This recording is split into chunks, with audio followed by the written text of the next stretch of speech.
It's really good to be here tonight. I just wanted to share some of my story with you, my personal story, as well as some of the stories that I've written. And so I'm going to start with a poem called Where I'm From, as a way to introduce myself to you and as a way to give context to why I write about the themes that I write about and why I place stories in Oregon. So this is a poem called Where I'm From. I'm made up of East Coast hip-hop and island tradition. I'm from Baptist hymns and secular jigs, tambourine playing, late night stand at the church house or my friend's house or their friend's house on the weekends. Where I'm from, there are corduroy hand-me-downs and family keepsakes, family pictures on the wall, open Bible on the coffee table. I'm from that side of town, where the media only comes for blood shed, blood wasted, never for blood restored, celebrated, or regenerated. I'm from hopscotch and double dutch, from hide and go seek and Pac-Man. I'm from curry goat, rice and peas, and beef patties. From turquoise blue water, white sand, and dreadlocks. Reggae is in my blood. Grew up in the Pacific Northwest, a place where rain falls more than sun shines. I'm from Douglas firs and pine trees, where we walk under waterfalls, drive up windy roads, and escape to the beaches on the Oregon coast. Where I'm from, music takes away the blues. I'm from Bob Marley, Mahalia Jackson, Aretha Franklin, James Brown. I'm from Jackson 5 Records and New Edition tapes. Where I'm from, we rewind tapes over and over and over again so you can write down the lyrics and memorize them. Where I'm from, the whole neighborhood is your family. Ladies sit on their porches looking out for you, shooing away boys like flies, calling your mama to tell her what you did before you can get home and lie about it. Where I'm from, people ask my friend, "Is that your hair?" And she says, "Yeah, it's mine. I bought it." I'm from divorce being passed down to children like a family heirloom. I'm from single mamas pushing strollers, praying that their babies will make the same mistakes as them. I'm from a little goes a long way. I'm from sun's gonna shine after the rain. I'm from persevering souls and hardworking hands, from a people destined to make it to their promised land. I'm from been there, done that, can and will do it again. Now you, tell me, where are you from? Thank you.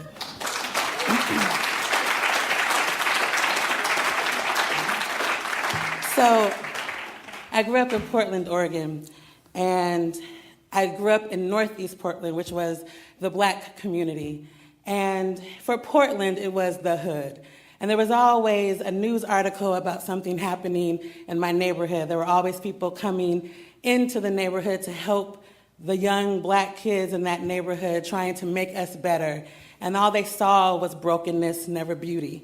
And there was always someone trying to speak for me, because I was from Northeast Portland, because I was young, because I was a girl.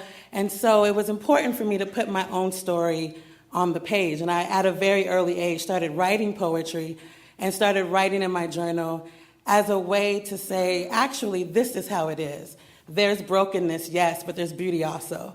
And there's strength, and there are people who love me, and I'm not just a person who needs help. I'm someone who can also offer things. And so in my writing, as you all know with Piecing Me Together, those themes come up there. But also in my other work, I'm trying to make visible Black girlhood, especially in the Pacific Northwest. So often we talk about the Great Migration, and we talk about how African Americans from the South moved up to the North. But as a child, no one was telling me my history of, well, how did we get to Portland, Oregon? And what happened to us once we got here? And so I wanted to see my reflection in books. And I didn't know how to say that as a kid. I just longed for it. And so when I started reading poetry and started to learn the words of Langston Hughes and Lucille Clifton and Gwendolyn Brooks, I realized, oh, there are writers who are telling my story. There are writers who are writing words in a way that resonate with me and sound like the people at my church, the people in my home, the people on my block. And I fell in love with poetry first. And as I got older, I started reading Zora Neale Hurston and other writers and realized, okay, there's fiction and there's a place for me in literature. But most of my childhood, I felt erased, and I felt like other people were speaking for me. So it was important for me as a writer now to write a fuller truth of the people who exist in our world, and to treat them as humans and not as just someone who has a problem. Even though there needs to be conflict in a novel, I'm always mindful of making sure that whatever the issue is that I'm dealing with in a book, that doesn't define the character, but that character is nuanced and complex and not just known by the things that are wrong with them or the things that they're trying to fix, but that they have some strengths too. Something else that's very important to me is to think about how am I pushing against stereotypes, which is important for me because I write realistic fiction, so I have to tell the truth, right, about what the ugliness is of our world, but I also have to think about talking about the beauty too, and the bitter and the sweet, and marrying those things in a novel. My first novel, which is almost 10 years old, it's so crazy, What Mama Left Me, is about a girl who is afraid of repeating her mother's mistakes. Her mom is married to a man who beats her, and there's domestic violence happening in the home, physical abuse happening to the children, and everyone tells Serenity that she looks just like her mother, that she acts just like her mother, and so she's afraid that she's going to become her mother.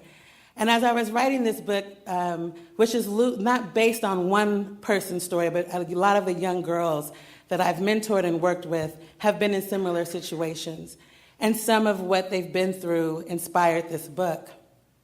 I wanted to make sure that the message was not that all men are violent, and especially all black men. The dad is the worst kind of guy. He is every stereotype that you can think of about black men that show up in movies and in literature.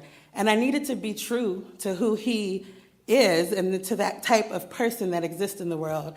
But I also wanted to make sure that I had the balance of another character who could show another way to be, for Serenity as the character, but also for the reader and for us as we take in this story. And so this is a scene from What Mama Left Me, where Serenity and her brother Danny, who she's very worried about her brother becoming her dad, we get to see another way to be masculine, another way to be a man. And the young people, Danny and Serenity, are seeing their grandfather be vulnerable, and they're realizing that everybody is not like their dad.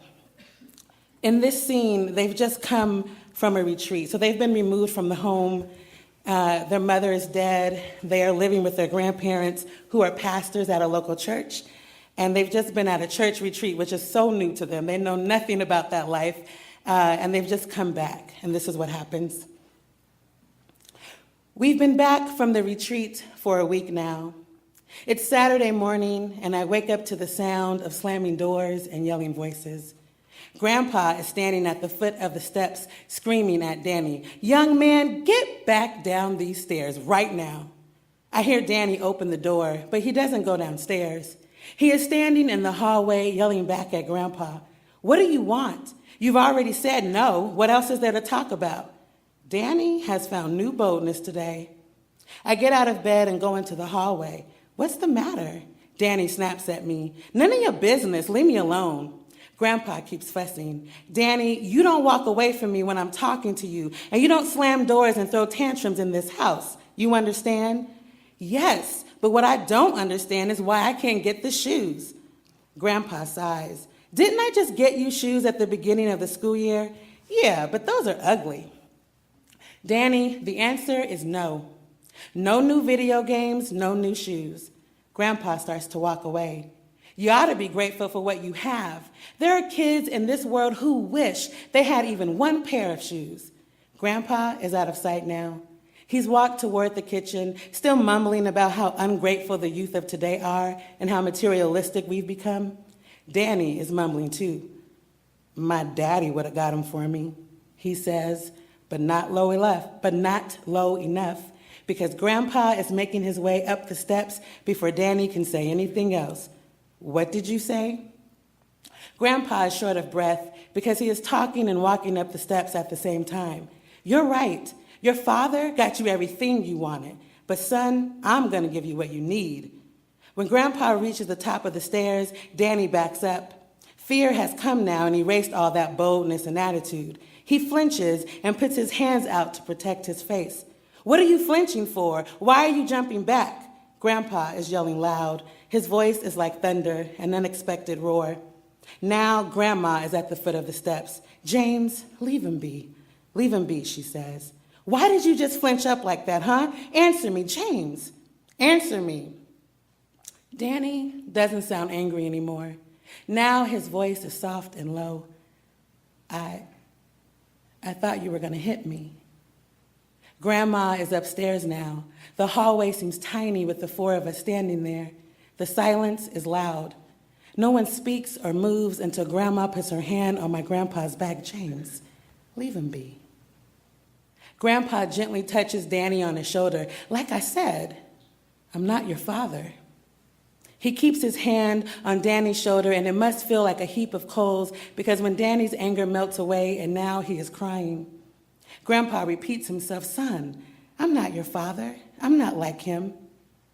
Grandma gives me a look, and so I go back to my room. I hear her walking down the stairs. Danny and Grandpa are still in the hallway. Neither of them say a word. All I can hear is the sound of crying from both of them.